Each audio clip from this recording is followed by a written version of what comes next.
Vamos a continuar este tiempo con la predicación de la palabra del Señor y seguimos naturalmente en nuestro estudio. Estamos ya a punto de terminar. Pareciera que este iba a ser el último sermón del libro de Efesios, pero no va a ser el último sermón. Vamos a esperar hasta las próximas semanas para concluir este libro. Pero como estamos allí, les invito a abrir sus Biblias, por favor, en este libro. Vamos al libro de Efesios y estamos ubicados en el capítulo 6 de este libro. Así que vamos a abrir nuestras Biblias en ese lugar. Y una vez más, para leerlo completo, vamos a leer el verso 10 hasta el verso 17, que es la porción, o por decirlo así, el verso 16 y 17, son los versos que vamos a estar estudiando en esta mañana. Nos vamos a concentrar allí, pero toda la porción de la palabra, en este caso, engloba esta lucha espiritual que nosotros como creyentes tenemos. Así que si estamos allí en Efesios capítulo 6, vamos a leer desde el verso 10 al verso 17 y los otros versículos que estén adelante vamos a dejarlos para una próxima predicación. Leemos juntos la palabra de Dios y dice: por lo demás, hermanos míos, fortaleceos en el Señor y en el poder de su fuerza.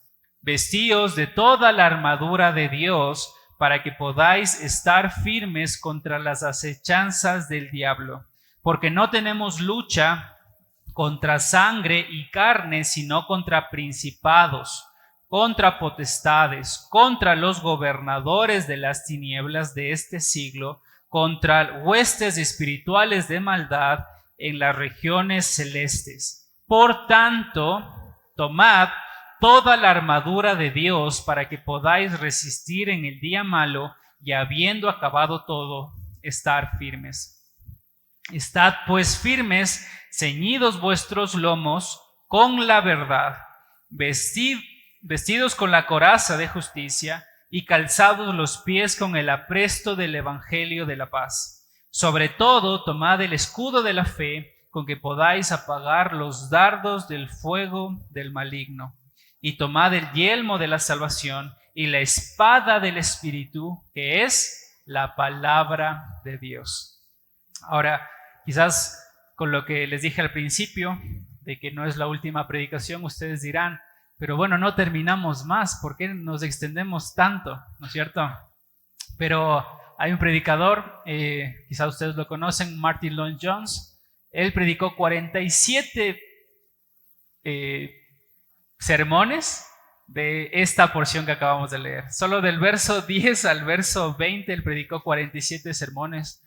Incluso hay varios textos, varios libros que nos hablan sobre esta lucha espiritual. Y tanta riqueza que puede salir de estos versos, ¿no? Cuando tratamos de examinarlos a la luz de lo que Dios quiere hacer con nosotros, porque hay mucho que decir, hermanos. Si ustedes recuerdan, estamos en esta última sección que el apóstol Pablo no por nada menciona, una lucha espiritual que nosotros tenemos. La semana anterior, hermanos, tratamos de recordar o hacer de alguna manera una recapitulación de las verdades que hemos ido estudiando durante todo el libro de Efesios. Pero si usted presta atención, hermanos, todas aquellas verdades que escuchamos y todos aquellos ánimos y directrices que encontramos de la palabra de Dios y de Dios mismo diciéndonos a nosotros cómo es que debemos manejarnos como cristianos y dándonos ánimo a nosotros para hacerlo, viviendo ahora como personas justas, viviendo ahora como esposos, esposas, como siervos, amos, como personas que sean agradables al Señor, como personas que se están esforzando para que Dios sea honrado a través de nuestras vidas. Entonces, de ahí, hermanos, que no es de sorprendernos que mientras nosotros estemos caminando rumbo hacia la perfección y rumbo hacia agradarle al Señor, haya oposición, hermanos. Y eso es natural. Cada vez que nosotros tratamos de hacer lo correcto, cada vez que nosotros tratamos de caminar hacia la verdad, de desechar la mentira e ir por otro rumbo del que están ya familiarizados las personas que quizás nosotros tenemos relación, siempre va a traer incomodidad, siempre va a traer rechazo, siempre va a haber lucha, siempre va a haber una persona que se oponga, y a la luz de estos textos que nosotros estamos leyendo, más que alguna persona semejante a nosotros es Satanás y sus huestes que están en contra de nosotros buscando nuestra destrucción, hermanos. De ahí, hermanos, que habíamos dicho que el verso 10 y el verso 11, cuando dice que nosotros debemos vestirnos de toda la armadura de Dios para que podamos estar firmes contra las acechanzas del diablo. Esa palabra acechanzas implica que Satanás no está improvisando. Satanás no está jugando con nosotros. Satanás está activamente buscando destruirnos. Y si pudimos en algún sentido mirar en toda su extensión los versículos que acabamos de leer, noten que la armadura de Dios es de una clase que no depende de nosotros, sino que proviene de Él, por un lado. Y por otra, es una armadura que constantemente nosotros tenemos que vestirnos todos los días. Ahora, presten atención a esto. El apóstol Pablo, mientras él está escribiendo esta carta en su primer encarcelamiento en Roma, él está, aunque tiene muchas libertades, no así como habíamos estudiado la segunda carta de Timoteo, con un encarcelamiento diferente a este que está ahora mientras escribe estas cartas. Él tiene muchas libertades, él puede mandar cartas, él puede recibir personas, pero él está encadenado. Él tiene en sus manos o en sus pies grilletes. Él está en una condición, aunque diferente a su segundo encarcelamiento, pero está confinado a un lugar. Y una de las personas en quien él puede prestar atención en el lugar donde está es a los soldados que lo custodiaban. A diferencia de nosotros, que quizás sí podemos salir, darnos una vuelta y mirar las montañas y mirar diferentes cosas y fijar nuestros sentidos en estas distracciones que podemos tener para nuestros sentidos. El apóstol Pablo puede centrar, mientras él estaba encarcelado, su mirada y su atención a las personas que lo custodiaban.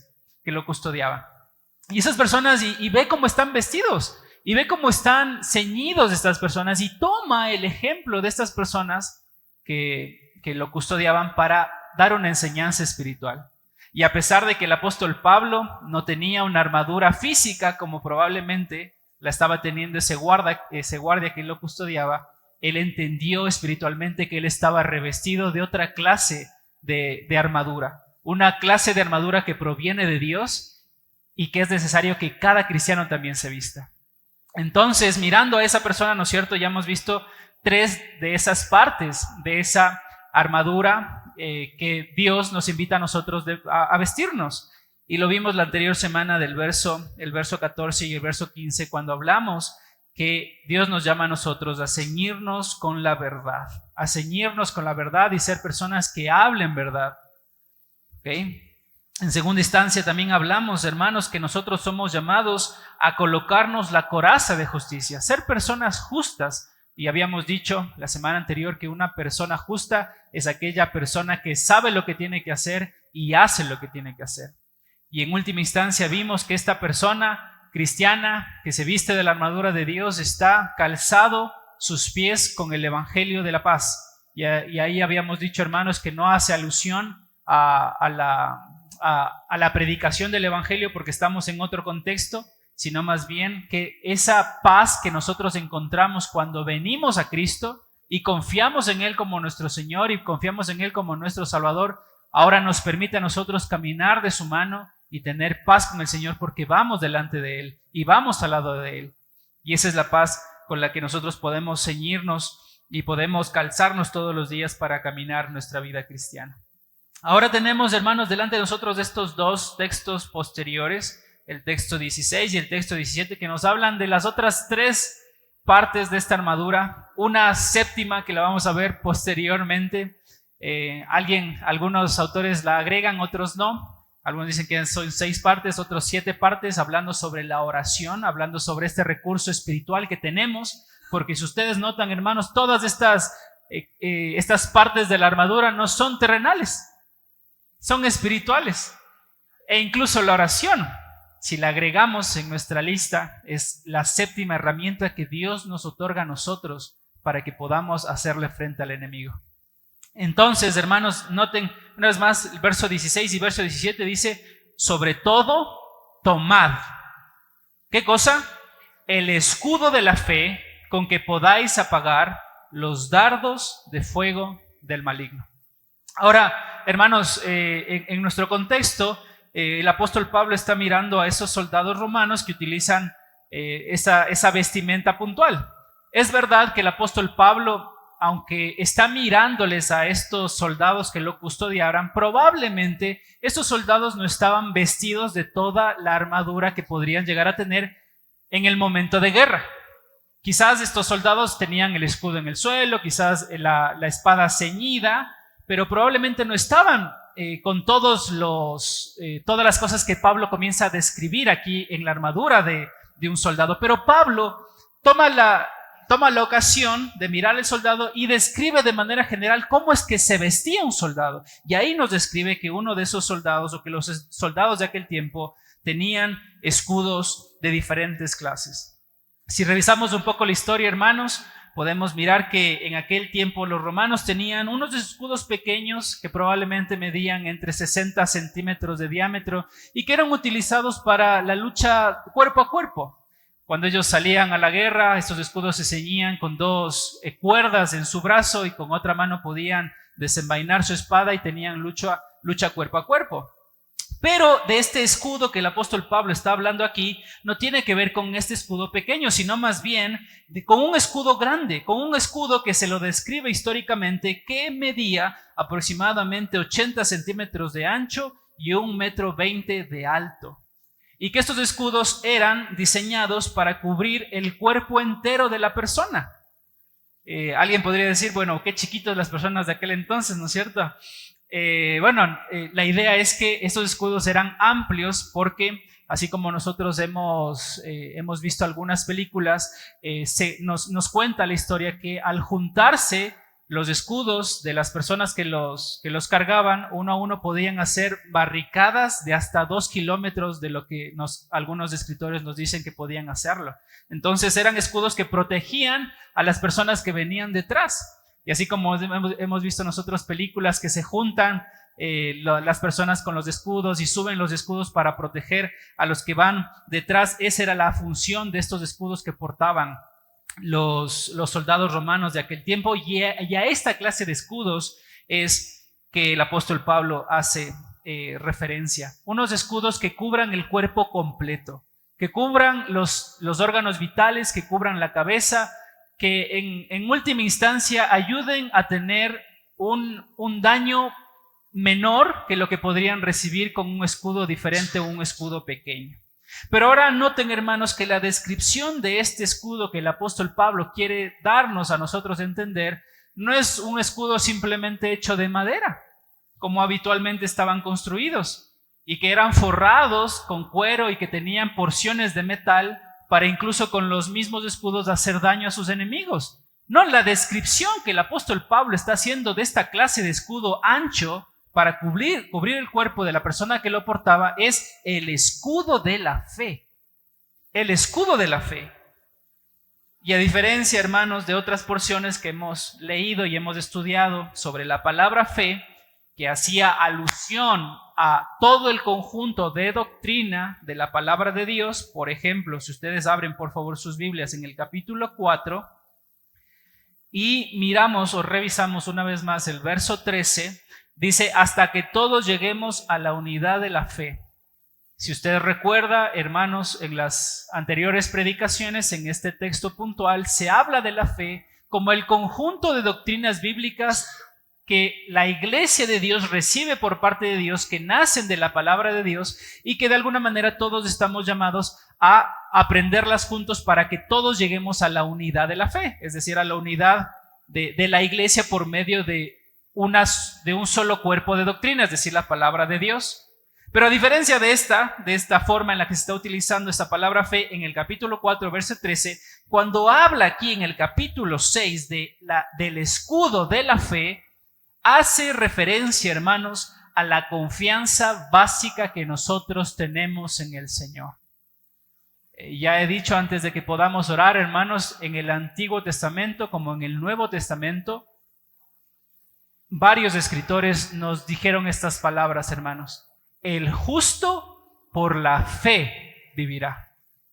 Y la fe, mis hermanos, aunque sea de alguna manera simple de ponerlo ahora sobre la mesa en esta mañana, es la confianza que nosotros tenemos en el Señor.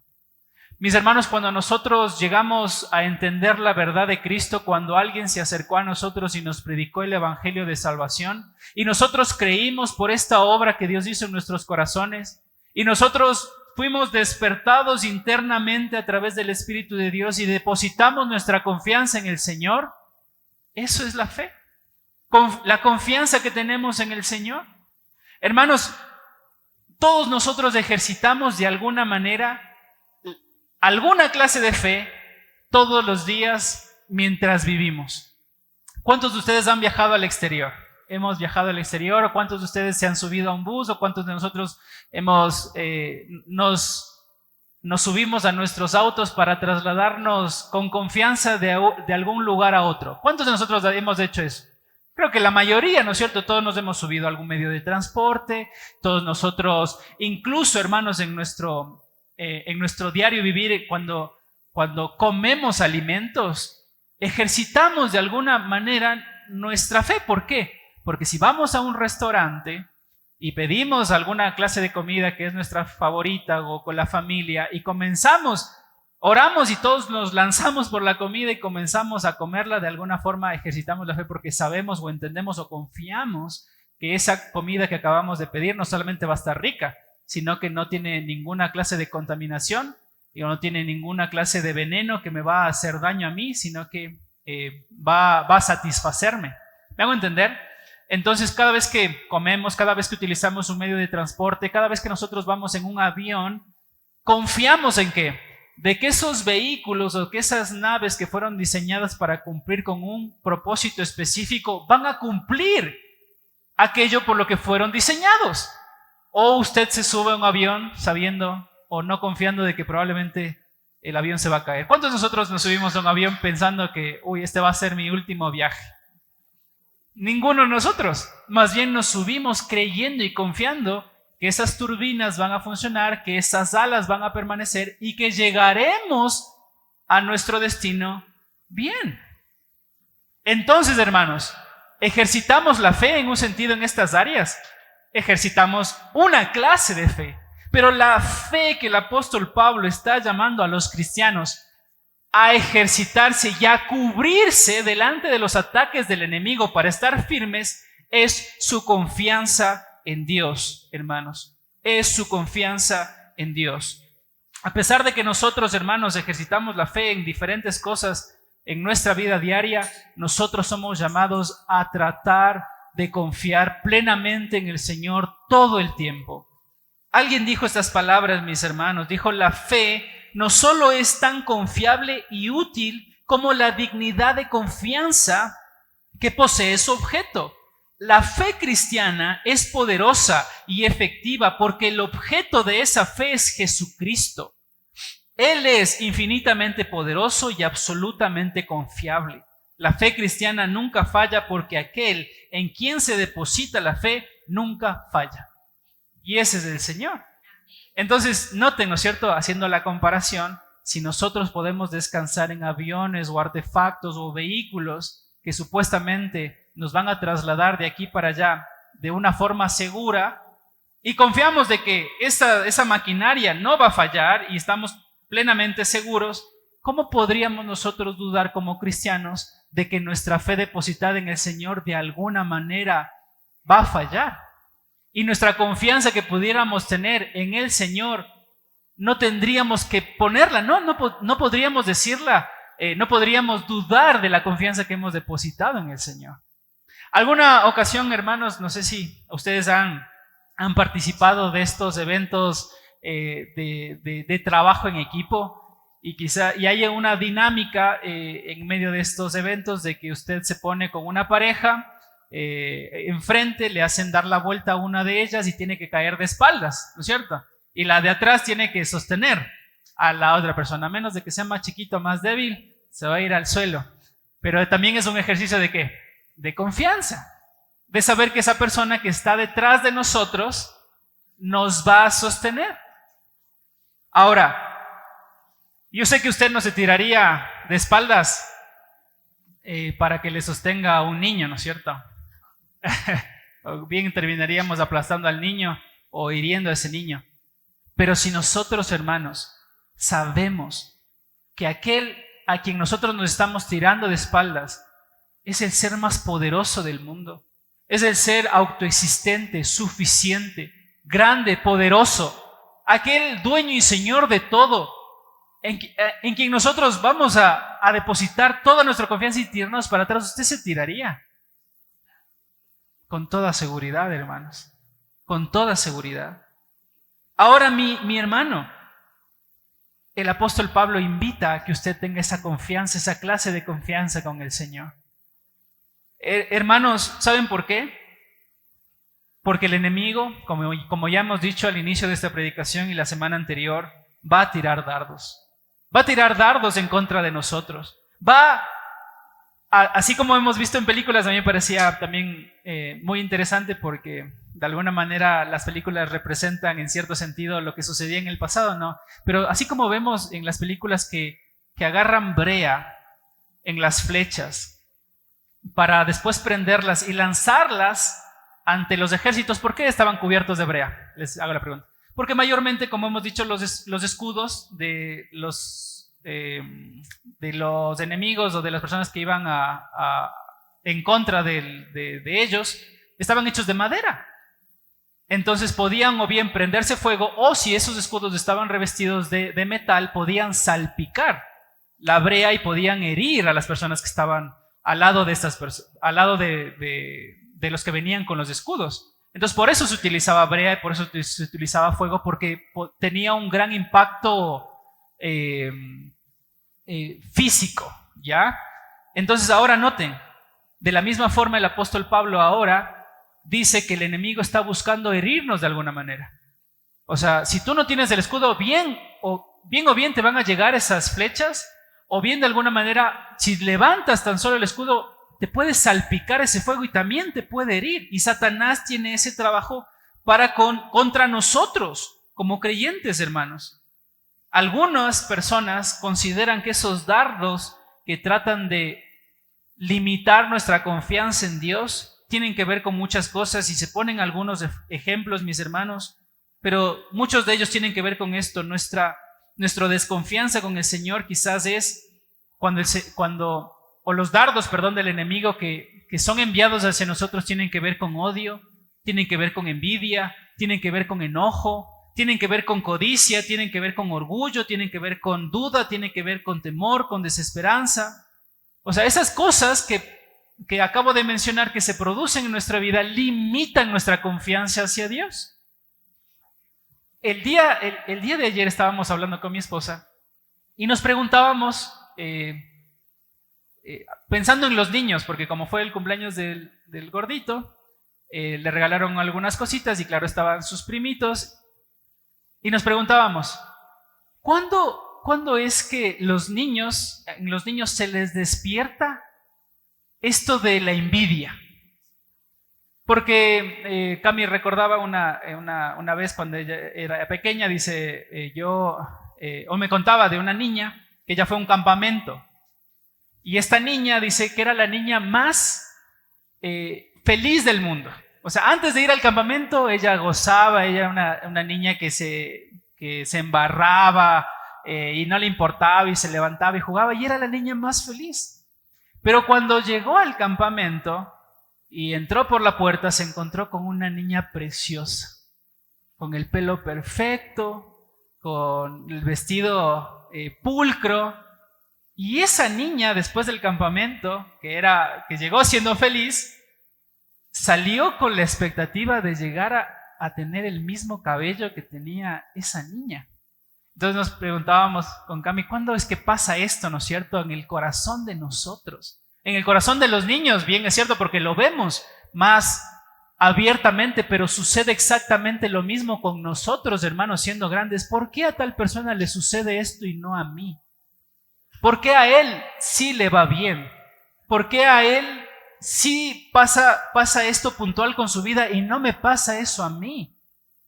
Y llegamos, hermanos, a desconfiar de lo bueno y de lo bondadoso que puede hacer el Señor, porque miramos con codicia y miramos con orgullo las bendiciones que Dios está quizás dando a otra persona. Y de esa manera, hermanos, Satanás está enviando dardos para hacerte a ti creer que Dios no es bueno contigo. Que Dios no es tu papá. O sea, Dios es papá de estas personas que sí les da todo lo necesario, pero probablemente de ti se olvidó. Tú eres la última en el hogar, ¿no es cierto? Porque al primerito sí todo y a los ultimitos nada.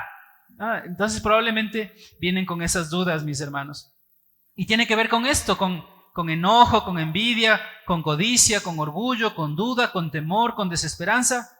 Porque el propósito de esos dardos, mis hermanos, es hacer que nosotros como creyentes abandonemos nuestra confianza en el Señor. Pero la fe es el escudo de protección que nosotros tenemos. Hermanos, solamente pensemos en algunos textos que nos ayudan a reenfocarnos en que Dios es digno de confianza. Miren ustedes, si leemos Proverbios capítulo 8, verso 34, dice que aquel que confía en el Señor es bendecido y bienaventurado. Si nosotros leemos Mateo capítulo 7, verso 9, dice que Él nunca dará a sus hijos una piedra cuando sus hijos le pidan un pez o le pidan algo de comer. Si nosotros abrimos nuestras Biblias, mis hermanos, en Malaquías capítulo 3, verso 10, dice que Él abrirá las ventanas de los cielos y derramará bendiciones sin medida sobre sus hijos fieles. Si vamos a Santiago capítulo 1, verso 17, dice que Él da toda buena dádiva y todo don perfecto a los creyentes. Y cuando las da en abundancia y sin reproche, hermanos. Si abrimos nuestras Biblias en Filipenses capítulo 4, verso 19, dice que Él suplirá todo lo que nos falte conforme a las riquezas de su gloria. Si abrimos en Efesios, que es nuestro libro que estamos estudiando, capítulo 1, verso 3, dice que Él ya nos bendijo a nosotros con todas las bendiciones espirituales en los lugares celestiales en Cristo. Entonces, mis hermanos, el confiar en estas verdades nos ayuda a nosotros a limitar esos dardos que vienen de parte de Satanás, haciéndonos creer que Dios no es tan bueno como nos dijo.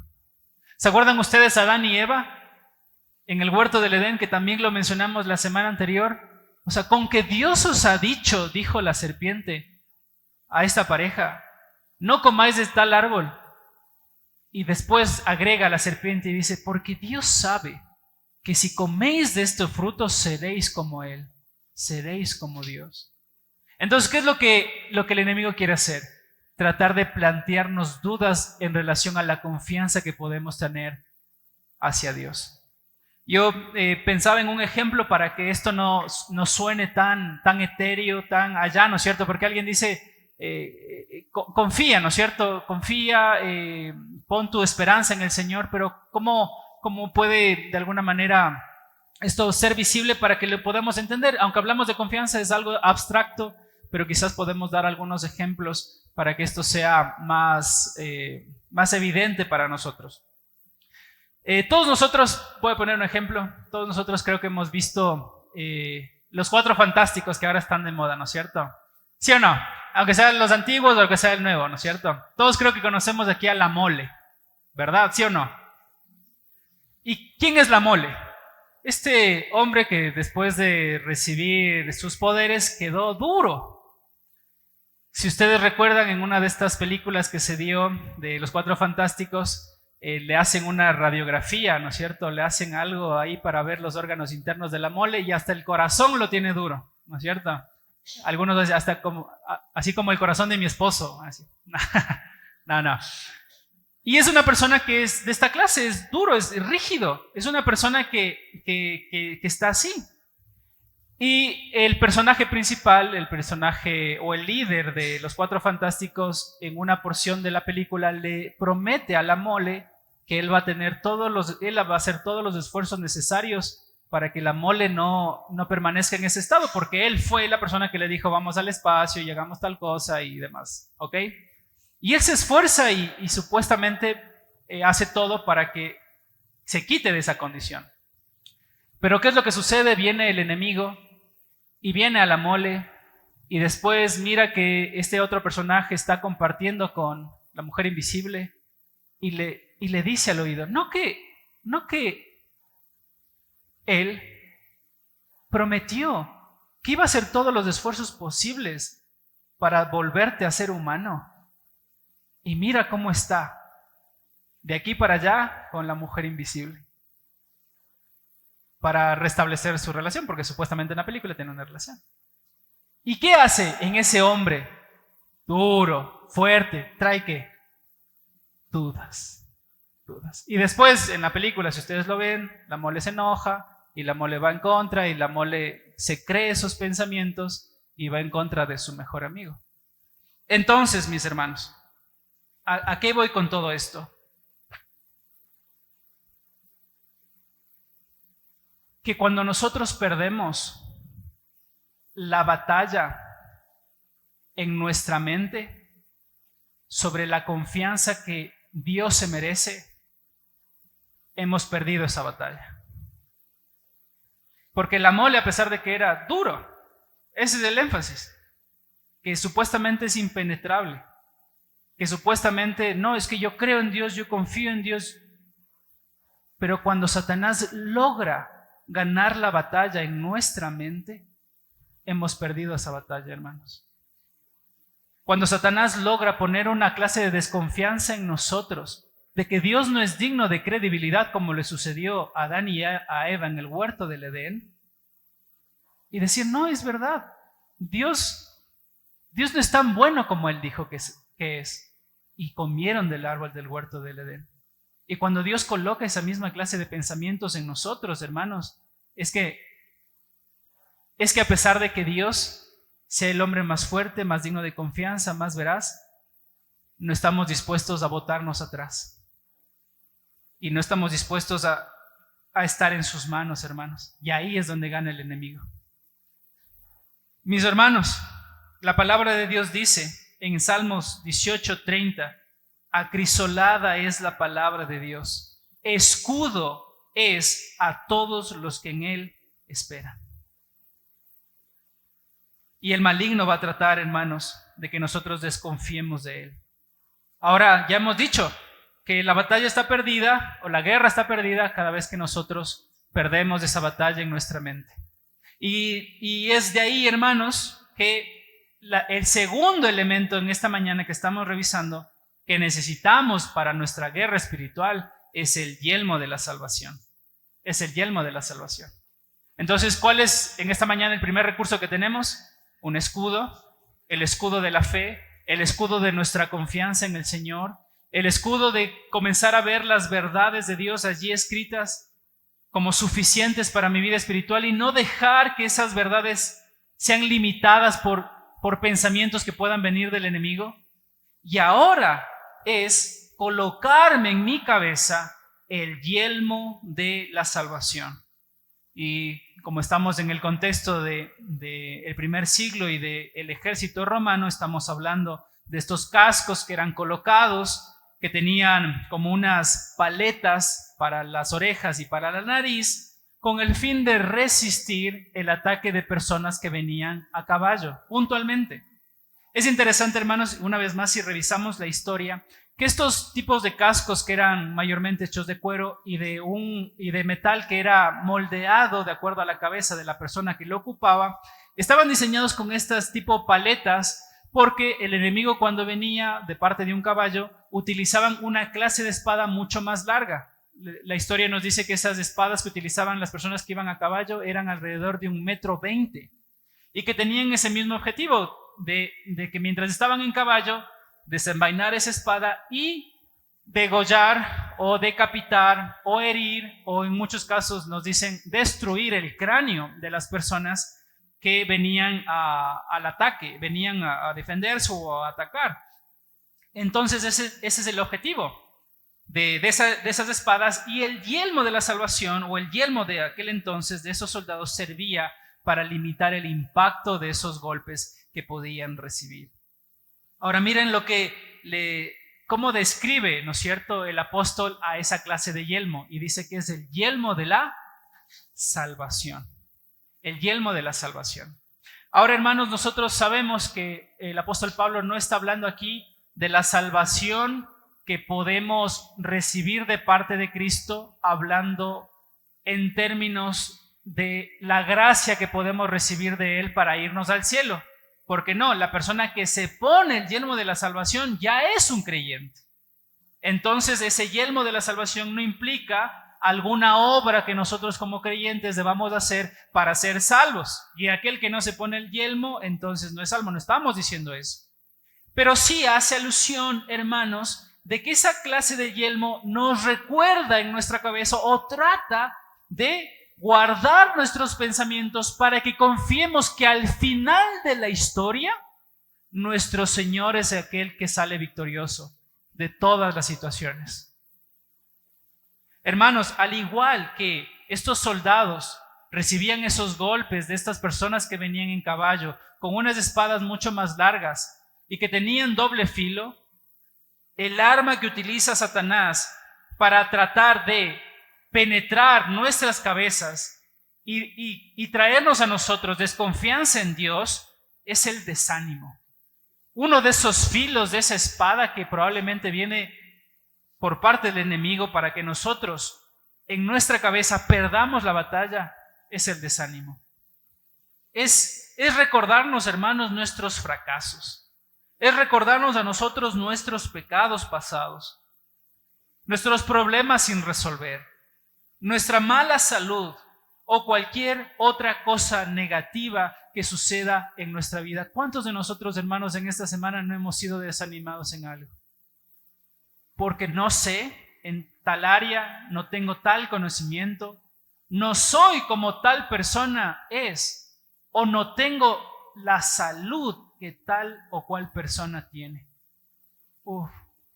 Y trae desánimo, la enfermedad misma trae desánimo, hermanos. Y a diferencia de lo que se pudiera notar a simple vista, muchas personas viven desanimadas. Mientras yo hago mi tiempo ahí en el hospital, cuando una persona adulta mayor viene al hospital, por norma del hospital, nos dan a nosotros una hoja que tenemos que correrla como si fueran escalas para adultos mayores. Y una de estas escalas tiene que ver con la depresión. Y en esos ítems que vamos llenando nosotros, hay preguntas tales como: ¿está satisfecho con su vida? Y ustedes se sorprenderían, hermanos, de las respuestas que dan los pacientes cuando están al lado de sus familiares y cómo los familiares responden y cuando tienen que responder a estas preguntas, porque se las hacemos al paciente. Y entonces en esta pregunta: ¿y usted se siente satisfecho con su vida? Muchos de ellos responden no. Y el familiar de al lado se queda: ¿y usted se siente triste la mayor parte del tiempo? ¿Y usted se siente abandonado? Y el familiar al lado... Porque a diferencia, hermanos, de lo que nosotros percibimos a simple vista, de lo que podemos tener de las personas que están al lado de nosotros no sabemos lo que sucede en el interior. Y nosotros no sabemos el desánimo que en muchas ocasiones viene a la vida de una persona, incluso de los creyentes. Y Satanás utiliza todas esas clases, esa clase de herramientas para que nosotros perdamos la batalla en nuestra mente. Para que nosotros podamos decir, al igual que Elías, soy el único que ha quedado. Nadie más está luchando esto que yo estoy luchando. Nadie más está en la misma condición en la que yo estoy. Nadie más tiene problemas, solo yo tengo problemas. ¿Alguien ha dicho eso? Y nos parecemos, somos exactos a lo que decía Elías. Guarden atención a esto. ¿Recuerdan ustedes la historia de Elías, hermanos? Elías, un profeta de Dios, se levanta en contra de 450 profetas de Baal. Elías, para demostrar que el Dios de él era el verdadero, ¿qué hace? En su altar pone agua y dice: mi Señor va a prender este altar, incluso si eso está inundado de agua. ¿Por qué? Porque mi Dios es el Dios verdadero. Y si su altar no se prende, entonces ustedes van a morir. Y si mi altar se prende, entonces voy a demostrar que que Él es Dios. ¿Y qué sucedió, hermanos? Que ese altar se prendió. Y ese altar demostró delante de todos esos 400 profetas que el Dios de Israel era el Dios de todas las naciones, el único Dios. ¿Y qué hizo después? ¿Qué hizo después Elías? Agarró una espada y mató a 450 profetas de Baal. Pero ¿qué sucedió después? Noten esta historia, ocurre cuando Elías tenía 80 años. Presten atención a eso. Pero después, ¿qué pasa en la historia? Él escucha de que llegaron las noticias al rey Acab de que Elías mató a 450 profetas. Pero ustedes saben que en el palacio también estaba Jezabel. Y Jezabel escucha que era la persona que trajo a esos profetas, supuestamente para hacer algo en el pueblo de Israel, y que no era lo correcto. Y ella escucha que mató a sus profetas, a los que ella había traído. ¿Y qué es lo que ella hace? Dice, el Señor haga conmigo de esta manera. Dice, si hasta el día de mañana yo no hago lo mismo que él hizo con los profetas hacia su vida. ¿Y qué es lo que pasa con Elías? Se va al desierto. Y en el desierto, hermanos, esta historia está en 1 Reyes capítulo 18, 27 al 19, 18. Dice que en el desierto Elías sintió la sensación o las ganas de morirse. Elías, ese profeta, habías ganado la victoria, 450 profetas. Y en el desierto él quiere morirse, y si no hubiese sido por la provisión de Dios a través de un ángel, él perecía en el desierto y va a la cueva, y después Dios se le presenta y le dice, Elías, no te creas que eres tú el único que está tratando de lucharla. No te creas tú que eres el único que está tratando de sobreponerse sobre las cosas que le están sucediendo en su vida, porque yo tengo 7,000 personas que no han doblado sus rodillas ante Baal. Entonces no creas que eres el único que está luchando por serle fiel al Señor. Entonces, hermanos, ¿a qué quiero llegar con esto? Que en ocasiones nosotros pensamos que es que yo soy el único enfermo.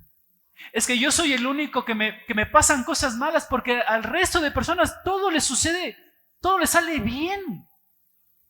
Y entonces, ¿qué es lo que hace el enemigo? Trae duda, trae desánimo, trae desesperanza, para que nosotros no confiemos en el Señor, para que nosotros dudemos de Él. Satanás va a tratar, mis hermanos, a toda costa de desanimarnos, de persuadirnos a no correr al Señor, a sumirnos en esa desesperanza. Pero, hermanos, nosotros podemos correr al Señor, y incluso en nuestra desesperanza, y aun cuando se nos haya quitado absolutamente todo, podemos decir, al igual que Job lo dijo, he aquí, aunque él me matare, en él esperaré. Y ustedes saben la historia de Job, hermanos. A Job se le quitó todo, absolutamente todo, menos a su esposa. Pero se le fue quitado hijos, se le fue quitado bienes, se le fue quitado ganado, se le fue quitado absolutamente todo. Y él puede decir estas palabras, hermanos, confiando en el Señor, trayendo a memoria el versículo del capítulo 1, si nosotros hemos recibido el bien del Señor, ¿cómo no recibiremos el mal? De parte de Él también. Él ha querido que esto suceda así, y Él puede decir en esa condición, en medio de esas llagas, desde la punta de su cabeza hasta la punta de sus pies, he aquí, aunque Él me matare, en Él esperaré. ¿Se dan cuenta? O sea que en medio de nuestra debilidad y nuestro cuerpo que experimenta las aflicciones de esta carne, de este cuerpo presente, de este pecado que todavía nos corrompe y que nos está llevando hacia la muerte día tras día, nosotros podemos seguir confiando en el Señor y en Él esperar.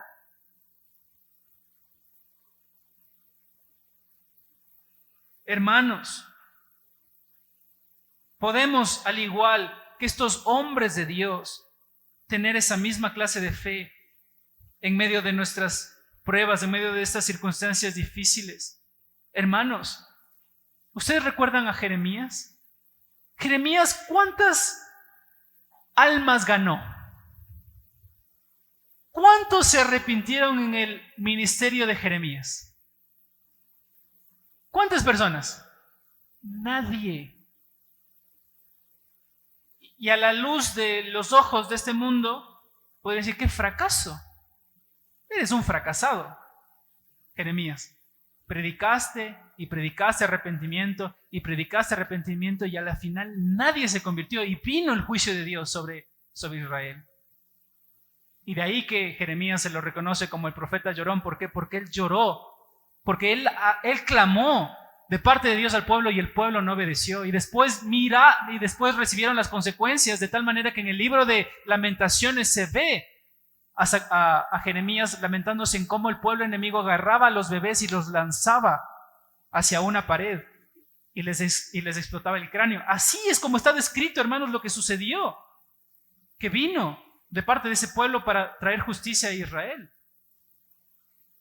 Y a pesar de que Jeremías fue llamado a este ministerio difícil donde nadie se convirtió, miren lo que él dijo cuando Dios le mandó a hacer ese trabajo. Él dijo en Jeremías capítulo 15, verso 16, estas palabras, cuando él escuchó a Dios y dijo: fueron halladas tus palabras y yo las comí, y tu palabra me fue por gozo y por alegría de mi corazón, porque tu nombre se invocó sobre mí, oh Jehová de los ejércitos.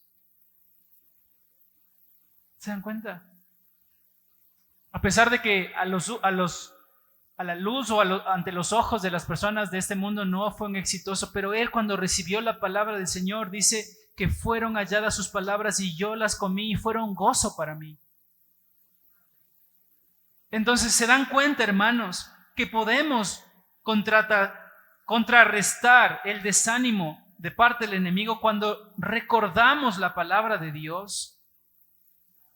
Miren lo que dijo: nosotros también podemos sentirnos, hermanos, desanimados cuando incluso miramos a otras personas que están en enfermedad o vemos a otros creyentes en pruebas. Pero, hermanos, el apóstol Pablo en esta carta que estamos leyendo en el capítulo 3, verso 13, dijo esto, dijo: pido que no desmayéis a causa de mis tribulaciones. O sea, el apóstol Pablo se pone el ejemplo y dice a los efesios que estaban sintiéndose preocupados por él: no se preocupen, no desmayen a causa de mis tribulaciones por vosotros, las cuales son vuestra gloria. Mis hermanos, el enemigo nos tienta a darnos por vencido, pero el apóstol Pablo una vez más nos llama a nosotros en Gálatas capítulo 6, verso 9, con estas palabras: no nos cansemos pues de hacer el bien, porque a su tiempo segaremos si no desmayamos. Satanás trata de hacernos pensar, hermanos, que esta vida cristiana que tratamos de esforzarnos por agradar al Señor no vale la pena.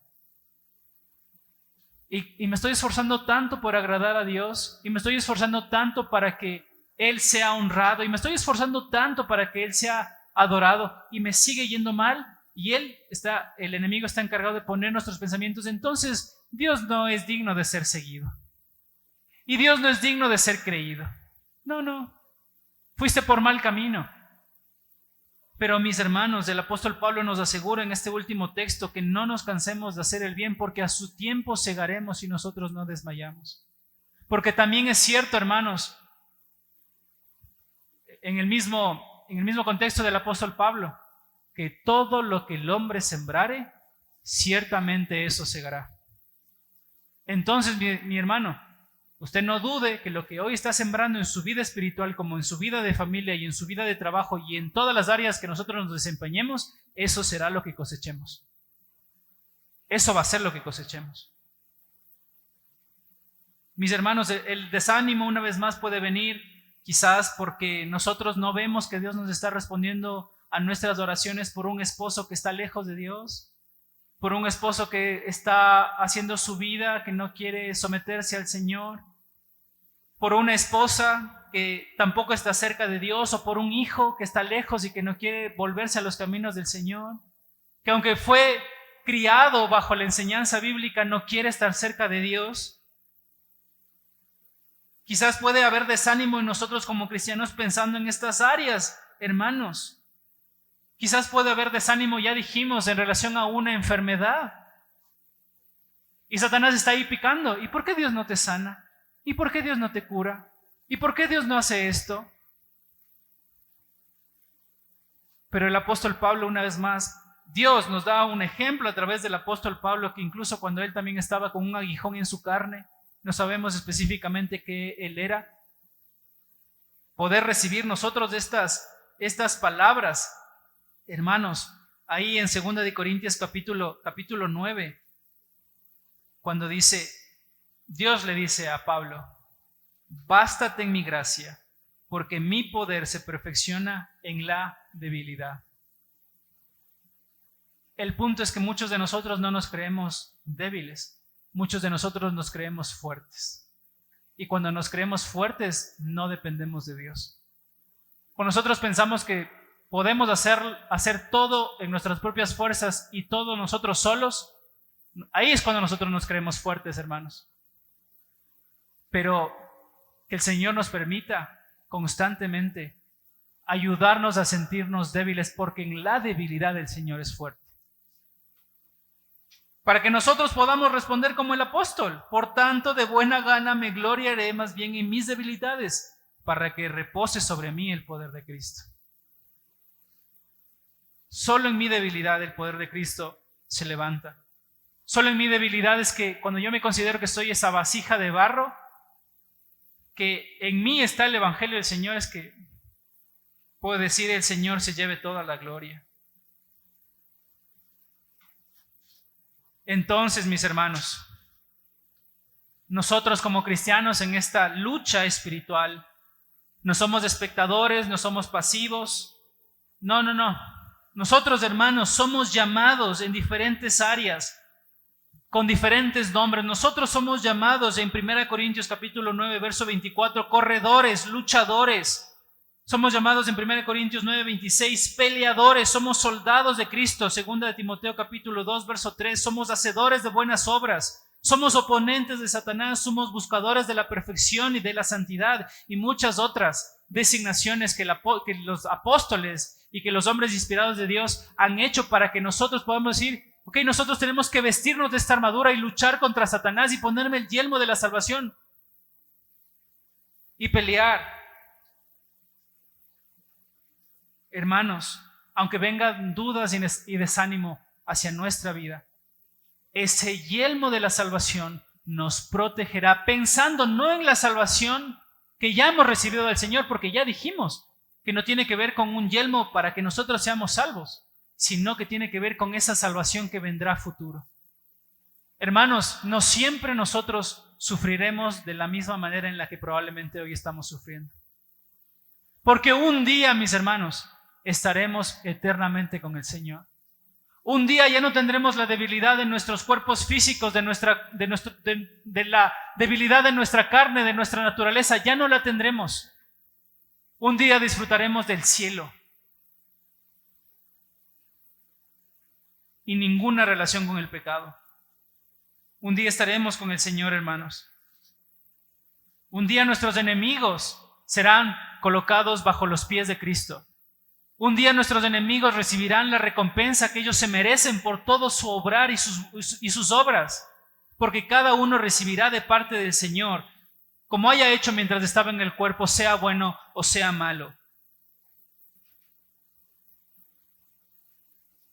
Entonces, mis hermanos, la muerte de Cristo no solamente nos salvó una vez y para siempre por el pecado de nuestras vidas, sino que constantemente nos está buscando salvar día tras día del poder o del dominio del pecado que tenía sobre nosotros y de esas acechanzas del enemigo que buscan destruir nuestra mente.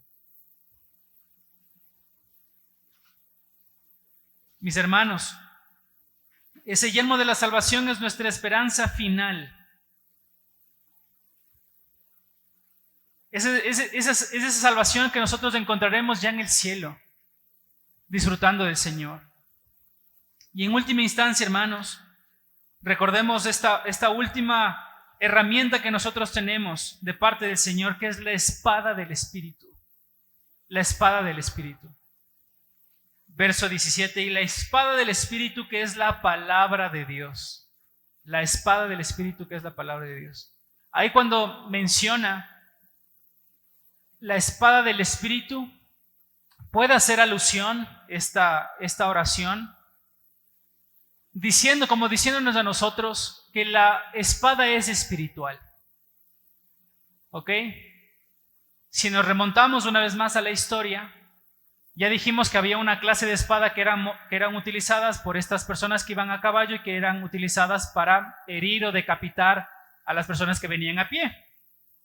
Pero la espada que hace alusión aquí es otro término que se utiliza para describir una daga, algo parecido a una daga, de 15 hasta máximo 30 centímetros. ¿Ok? Y es la misma palabra que se usa para hablar sobre la palabra de Dios en Hebreos capítulo 4, versos 12 y 13. Cuando dice ahí que la palabra de Dios es viva y eficaz y más cortante que espada de dos filos, esa palabra espada hace alusión a esta daga e incluso en ese contexto, más que una daga, habla de un bisturí de la palabra de Dios que discierne, que corta, que diseca hasta lo más profundo del corazón y de los pensamientos y que puede escarbar hasta lo más íntimo y revelar delante de Dios quién somos. Entonces, tomando ese ejemplo, hermanos, esta espada que nosotros ahora tenemos es espiritual. No es una daga que se enfrenta cuerpo a cuerpo con otro semejante, es una daga que se enfrenta cuerpo a cuerpo con el mundo espiritual. Es una espada espiritual, es una espada que viene, sí, por parte del Espíritu Santo. ¿Por qué? Porque el Espíritu Santo fue el encargado y el agente de recopilar durante más de 1500 años la palabra del Señor. Alguien dijo estas palabras, noten nada más para hablar sobre la palabra de Dios. Dijeron así,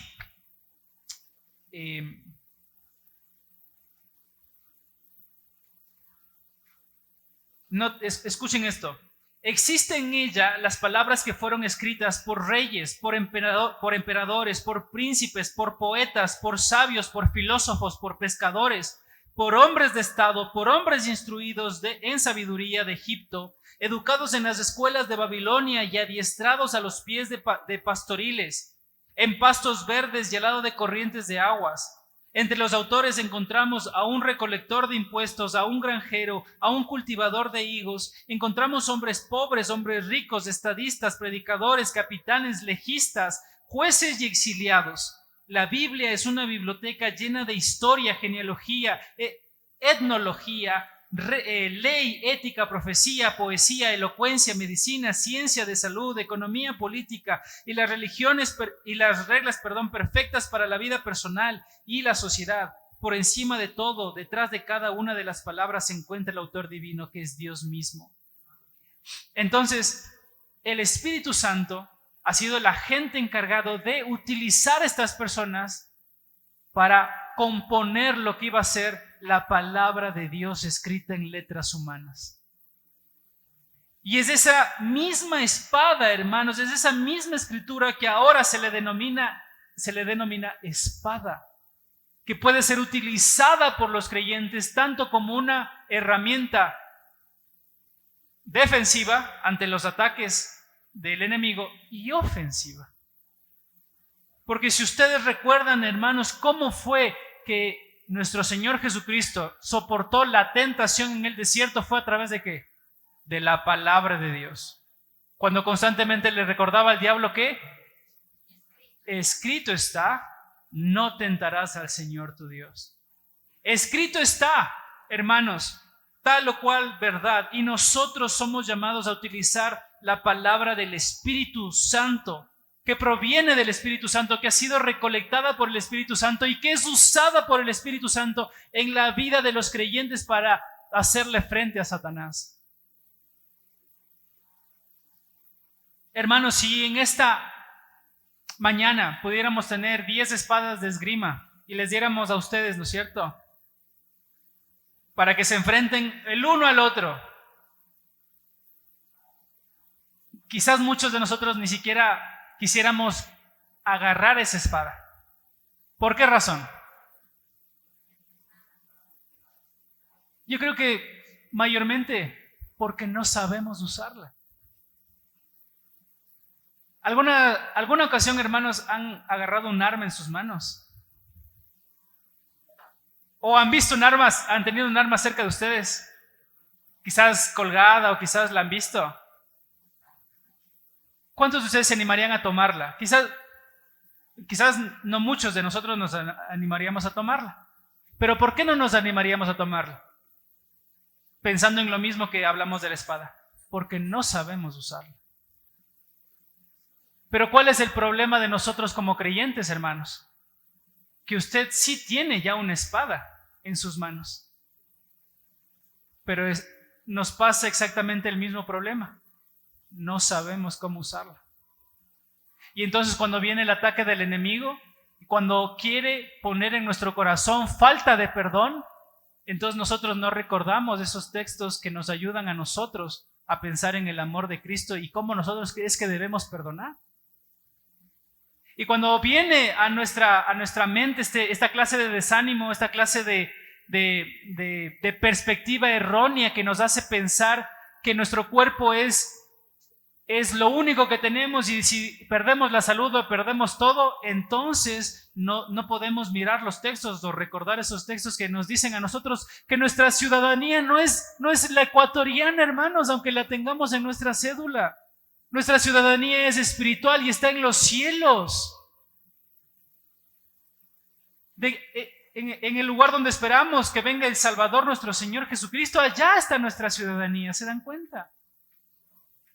Entonces, hermanos, la espada del Espíritu la tenemos nosotros en nuestra mano, pero por esa misma razón es que nosotros debemos aprender a usarla por el mismo Espíritu que la ha compuesto, que la ha diseñado. Esta espada, hermanos, no está forjada ni con oro, ni con plata, ni con piedras preciosas, ni con bronce, ni con algún metal extraordinario. Está creada de manera espiritual para que nosotros podamos hacerle frente al mundo espiritual de manera eficaz con el Señor. Es la espada del Espíritu. Es su palabra, hermanos, la que nosotros debiéramos aprender a usar. Hermanos, la palabra de Dios es descrita como la fuente de la verdad. Juan capítulo 17, verso 17 dice: tu palabra es verdad. La palabra de Dios es descrita también como la fuente de la felicidad. Miren lo que dice Proverbios capítulo 8, verso 39. Bienaventurado o feliz es el hombre que escucha la verdad de Dios. La palabra de Dios es descrita también como la fuente del crecimiento espiritual, porque el apóstol Pedro escribió en 1 de Pedro capítulo 2, verso 2: desead como niños recién nacidos la leche espiritual no adulterada para que crezcáis. La palabra es la fuente de nuestro crecimiento espiritual. La palabra de Dios también es descrita como la fuente del poder espiritual del creyente. Hebreos 4:12, porque la palabra de Dios es viva y eficaz y más cortante que espada de dos filos y penetra hasta partir el alma y los tuétanos, las coyunturas, y discierne los pensamientos y las intenciones del corazón. La palabra de Dios es descrita como la fuente de guía y dirección espiritual. ¿Recuerdan ustedes Salmos? Lámpara es a mis pies tu palabra y lumbrera mi camino. Hermanos, la palabra de Dios es descrita como la fuente del consuelo para nuestras almas. Porque dice en 2 Corintios capítulo 1 que Dios es nuestro consolador, que nos consuela en nuestras aflicciones de la misma forma en como nosotros después vamos a tener la capacidad para consolar a otros. Hermanos, la palabra de Dios es descrita como la palabra suficiente de Dios para toda nuestra vida cristiana. Y la única que puede llevarnos a ser perfectos y cabales sin que nos falte cosa alguna. Y de esa palabra, mis hermanos, es que nosotros debemos meditar y guardarla, y no en el cajón, guardarla en el corazón. Y meditar en ella y tomarla constantemente para hacerle frente al enemigo. Mis hermanos, yo sé que hemos tomado estas dos últimos sermones y que ha sido un poco extenso y ha sido un poco difícil bajarlo de lo espiritual a lo que hoy nosotros vivimos, hermanos, en nuestro diario vivir. Pero nada más como un repaso final de toda esta armadura. Y después veremos la oración como algo separado a esta armadura, que es esencial también como una herramienta que Dios nos ha dado. Pero hasta este punto, hermanos, la razón por la que nosotros debemos ponernos esta armadura espiritual es porque la guerra en la que nos encontramos nosotros es espiritual. Y mis hermanos, desde que llegamos a la fe en nuestro Señor Jesucristo, nosotros no estamos de picnic. El primer día con el Señor, chévere, ahí estábamos de picnic. Pero desde que entramos en esta relación redentora con el Señor, estamos en una guerra. En una guerra donde Satanás se nos va a oponer. En una guerra que Satanás quiere destruirnos a nosotros como cristianos. Una guerra, mis hermanos, espiritual. ¿Y para qué nosotros debiéramos colocarnos la armadura espiritual, mis hermanos? Para poder estar firmes contra las acechanzas del diablo. Para que podamos resistir en el día malo y habiendo acabado todo, estar firmes. ¿Cuál es el cuadro, hermanos, para terminar esta sección de estas 6 porciones de la armadura de Dios? La descripción de todo esto es que usted se pone la armadura de Dios hoy y está preparado para recibir el ataque del enemigo, pero después que acabó de recibir ese ataque, hermano, usted no puede soltar su escudo y no puede dejar la espada. ¿Por qué? Porque dice ahí, y a pesar de todo estar firmes, porque usted sigue en la batalla. Usted sigue en el campo de batalla y seguimos todos los días hasta cuando ya estemos con el Señor en esa batalla, hermanos. Y si bajamos los brazos, perderemos la batalla, perderemos esa guerra pequeña, porque en última instancia la batalla general la ha ganado el Señor. Pero no puede ser, hermanos, que nosotros, habiendo peleado del lado de la victoria, estemos todos los días viviendo en derrota. Hermanos, entonces, para que no suceda eso, dice el verso 14, cíñase los lomos con la verdad de Cristo, la verdad de Dios, ser hombres de verdad, póngase la coraza de justicia, sepa lo que tenga que hacer y haga lo que tenga que hacer.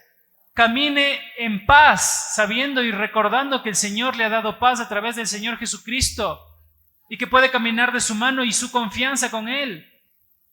Verso 16, tome el escudo de la fe, confíe en el Señor. Verso 17, tome el yelmo de la salvación y no se olvide de tomar la espada del Espíritu, que es la palabra de Dios. Hermanos, vamos a terminar allí este tiempo y roguémosle al Señor que nos permita vestirnos de esta clase de armadura. No es una armadura física, tampoco es una armadura que nosotros la tenemos colgada en nuestro perchero. Es una armadura que viene de Dios.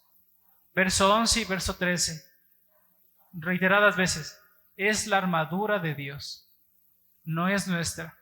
Y solo va a venir cuando nosotros acudamos a Dios y nos coloquemos esa clase de vestimenta que Él quiere. Así que vamos a orar. Vamos a decirle, Señor, en esta mañana le queremos rogar, Padre,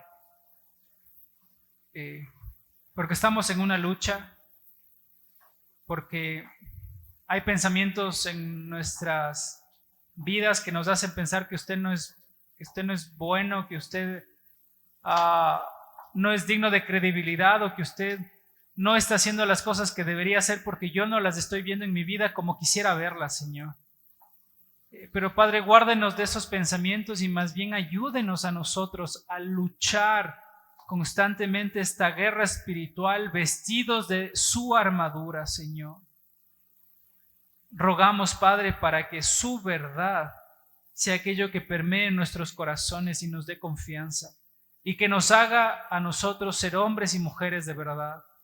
Señor, ayúdenos a vivir en justicia, porque usted es la justicia y ha colocado justicia. Usted nos ha justificado a nosotros, Señor, y podemos ser hombres que sepan lo que tienen que hacer y que hagan lo que tengan que hacer. Gracias, Señor, por su paz, porque no hay otro lugar en el que podamos encontrar mayor calma, aun en medio de la tormenta, que en el lugar donde está Cristo morando. Y eso es ahora nuestro corazón y nuestra vida. Señor, gracias porque usted morando en nuestro corazón nos da una paz que sobrepasa todo entendimiento y que solo puede ser experimentada por un creyente. Gracias, Señor, por ello.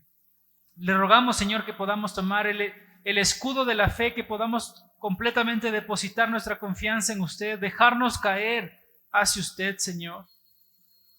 Que podamos colocar en nuestra cabeza el yelmo de la salvación para recordar que aunque estamos batallando, no va a ser para siempre, sino que algún día ya reposaremos completamente con usted y le adoraremos por siempre. Y ayúdenos, Señor, a tomar la espada de la fe para que podamos hacerle frente al enemigo, para que podamos recordar su palabra, para que podamos combatir esos pensamientos erróneos en nuestra mente y podamos decir que usted es veraz y digno de confianza, Señor. Le rogamos que podamos vestirnos de esta misma manera, Señor, para hacerle todo en tiempo a usted agradables. Gracias, Señor, por todas estas verdades y oramos agradecidos en los méritos de Cristo Jesús. Amén.